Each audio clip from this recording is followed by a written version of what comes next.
Welcome to Let Me Fix This. Enjoy the video. You start by preparing the essentials. Confirm you have cellular data and enough iCloud storage, and sign into your Apple ID. Once done, open Settings and tap Cellular to ensure mobile data is on. Make sure background app refresh is enabled if you want automatic transfers. Now navigate back to Settings, tap your name, then iCloud.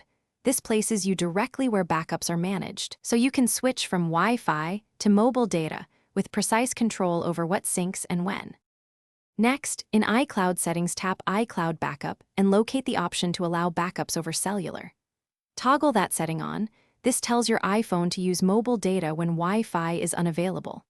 While here, review iCloud Drive and individual app sync settings so large items don't consume excessive data. If you have a limited plan, prioritize essential backups, contacts, messages, photos, and disable heavy app data. Doing this balances continuity with data costs and prevents surprise overages. Finally, trigger a manual backup by tapping Backup Now to confirm mobile data works for iCloud. Monitor the progress and make sure the phone stays awake. Plug in to preserve battery. If the backup fails, first toggle cellular data or restart the phone, then recheck iCloud settings and your carrier's data restrictions. Some plans block large backups.